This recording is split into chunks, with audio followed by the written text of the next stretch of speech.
Quando precisa de tirar do banco de reservas, bota o Alcaraz, bota o Michael. 20 milhões de euros. Bota o Michael, né? E aí vai resolvendo a parada na parte ofensiva. O Gerson, de novo, jogou um absurdo. Eu concordo com você.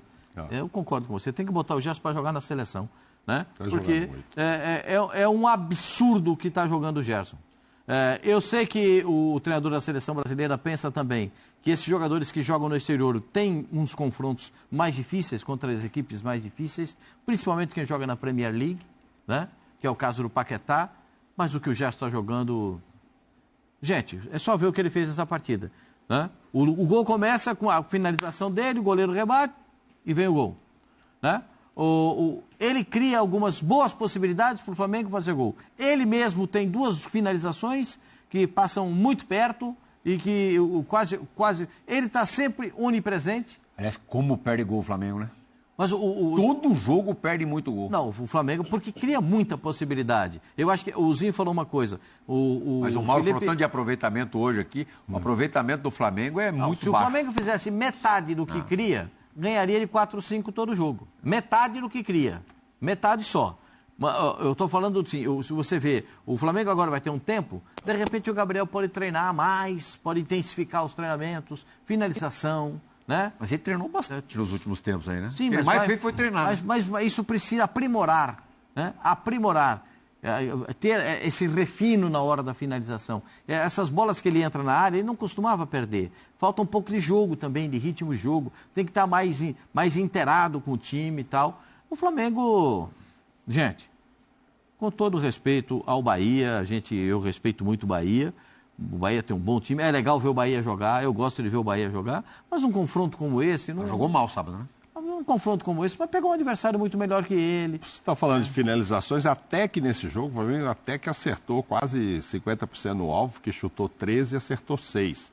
É bem melhor do que o Bahia, que o Bahia podia ter feito o primeiro gol com o Tassiano. Olha aí os números do jogo, ó. Olha lá, 54. O Flamengo teve mais posse, 54-46, finalizou mais, 13-9, finalizações certas, 6-2, grandes chances, 4-1, ações na área rival, é uma lavada, 29-10, e recuperações altas, 16-5, outra lavada. Mas tá vendo, ó, chutou 9 e acertou 2 no gol, o Bahia. O Flamengo até quase chegou a 50%, né? 6 sobre 13 ali dá 40 e tantos %, que é um percentual alto, perto do que a gente tem visto, eu estou falando e reclamado desde o começo, percentuais de 30%, abaixo disso, inclusive. 15ª vez que o Rogério Ceni enfrenta o Flamengo. Esse dado é impressionante. É muito grande, né? Não ganhou com Fortaleza, não ganhou com o Cruzeiro, não ganhou com o São Paulo e tal.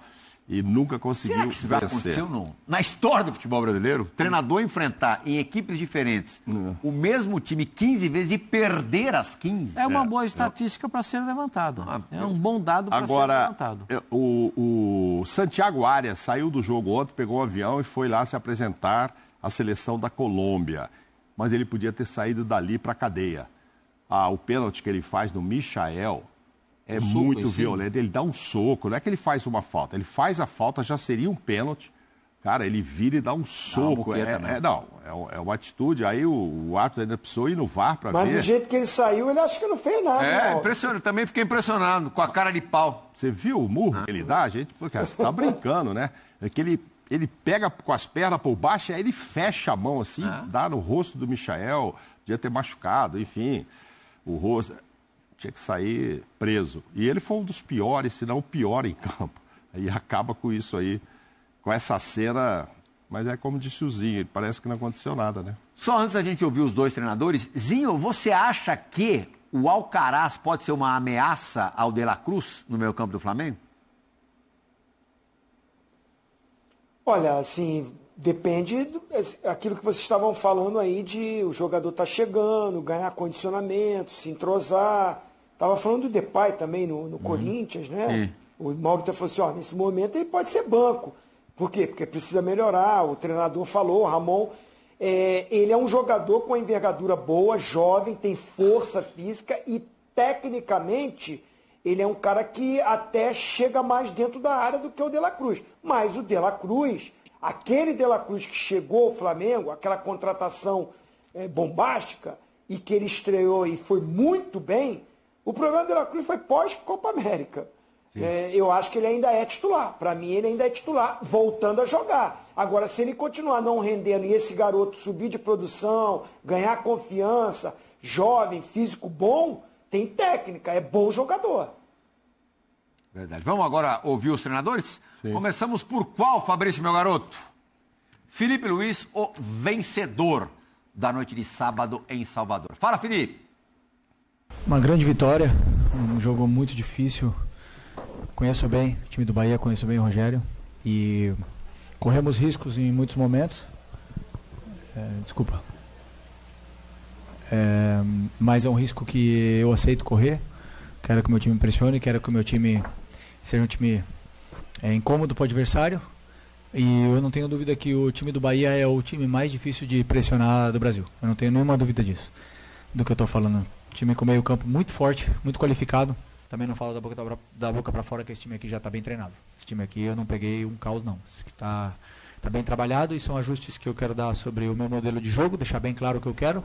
Com relação à derrota, toda derrota ela incomoda, ela machuca. Eu falo sempre que a cada jogo que você está jogando e não consegue vencer o adversário, isso ele ao menos para quem gosta de vencer, é algo que incomoda.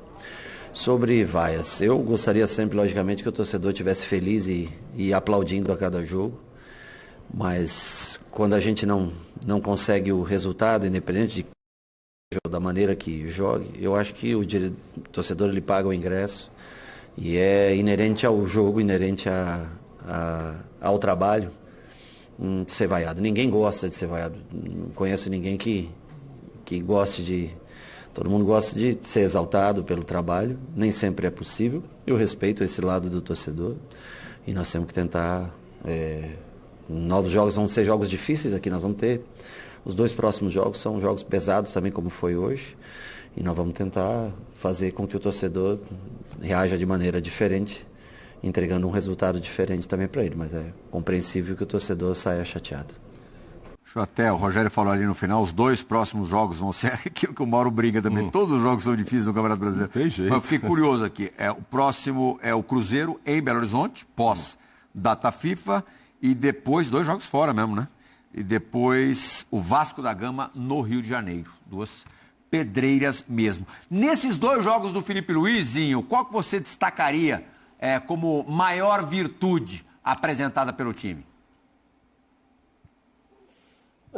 Muito ele entender a característica que os jogadores do Flamengo têm e ele adaptar o esquema para os jogadores renderem o melhor. Eu costumo falar que assim, o Felipe Luiz, como é jovem, como treinador, ele está usando muito o que ele viveu com esses atletas. Como ele foi campeão com esses jogadores. Acho que deu um pipoquinho na internet do Zinho. Você pode seguir o pensamento do Crisan? Eu acho que sim.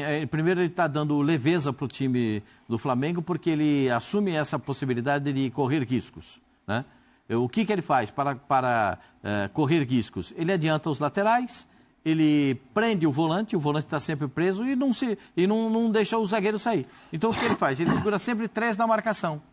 Como ele sabia que o time do Bahia tem uma forte pegada no meio-campo e qualidade na saída de bola do meio-campo, ele povoou o meio-campo e o Gerson fez essa diferença, né? Já que a gente citou os 2 uruguaios que estão na seleção do Uruguai, o De La Cruz e o Arrascaeta, mas eles não fizeram um jogo empolgante, né? O Flamengo fez um jogo empolgante, porque quando precisa mudar, quando precisa tirar do banco para dar satisfação para a torcida, o Flamengo é incomparável, né? Os jogadores que colocam em campo, os jogadores que bota para resolver a situação. Eu acho que essa desenvoltura ofensiva do time do Flamengo, esse desempenho, esse trabalho de bola do time do Flamengo de maneira ofensiva, mais agudo, mais chegada, mais frontal, mais agressivo, tudo isso faz diferença do trabalho do Tite, que era o que eu não gostava do trabalho do Tite era, cada um joga no seu terreno. Aquele aluga um 20 por 20, esse aqui aluga um terreninho 10 por 10. Posicional. Isso eu não gosto. Eu acho que o futebol, ele pode ter liberdade, o jogador... A maioria aí ele jogou junto, né? Então é muito legal ele com os métodos de trabalho dele, com a visão que ele tem de futebol, ele falou, vou correr riscos, mas me lembra muito aquilo, eu não gosto de ficar comparando não, mas assim, o modelo de jogo que ele usa é mais parecido com o do Jorge Jesus. Sim. É totalmente diferente do que com o treinador que estava antes aí. Então, assim, ele bota o time para pressionar na frente, tenta roubar a bola no ataque, porque ele sabe que tem um time que é vulnerável sem a bola, é um time que quando é atacado dentro do seu campo sofre muito, né? E ele sofreu contra o Corinthians no segundo tempo. Então ele sabe que precisa desse time bem condicionado para pressionar na frente, roubar a bola na frente, ficar com a bola o máximo do tempo, porque é um time criativo. Ele tem essa virtude de trazer um ambiente mais calmo, mais leve, a confiança do torcedor, essa atmosfera boa que eu costumo repetir sempre. Então são virtudes com a presença dele. Eu estava olhando aqui a campanha, os últimos recortes, o último recorte do Bahia. Por que o torcedor vai perdendo a paciência? Porque é incrível, né? Primeiro que eu acho assim, que quando a Grupo City chegou, vai contratar e fez, e o Bahia fez um time muito legal e levou um técnico muito bom. Os 4 no meio campo todo mundo queria. Todo mundo queria, aí e o Rogério, vai dar certo com esse time mesmo e tal. O Everton não jogou esse jogo, né? O Everton não jogou e o Felipe Luiz agradeceu, né? O Felipe fala na entrevista claramente, eu sei que a gente foi beneficiado. O Felipe chegou a dizer no auge do Flamengo, ali 19, 20, que o Everton representava para o Flamengo, não é comparar, o que o Messi representava para o Barcelona. Entendi, pois é. Não, ele sabe que o Bahia sem o Everton não é o mesmo Bahia com o Everton. E tanto que ele fala que é o time mais difícil de ser enfrentado por causa desse quarteto ali do meio, que, enfim, podia ter até saído na frente, às vezes mudaria o jogo. O Tassiano teve uma cabeçada muito na cara do goleiro e tal, perde. E depois o Flamengo toma conta mesmo. Só que aí, pelo lado do Bahia, começa assim, o Bahia está na 7ª posição porque o Cruzeiro vacilou aí nos últimos jogos, então já estava em 8º. O Bahia, uma inconstância. O Bahia tirou o Botafogo, gente, da Copa do Brasil. Foi o Bahia que tirou. 1-1, depois ganhou de 1-0. Verdade. Aí ele perde para o Flamengo 2 vezes, sai da Copa para o Flamengo, mas 1-0. Aí é o mesmo time que vai lá em Fortaleza, toma de 4-1. Mas quando recebe o Atlético Mineiro que vacila, que tem que poupar jogadores, que está preocupado com o outro, mete 3. Então é um jogo que o torcedor vai lá e fala, como é que vai ser hoje? Nós vamos ganhar muito bem e nós vamos levar uma bucha aqui. Esse último recorte tem sido muito irregular. Não é confiável ainda.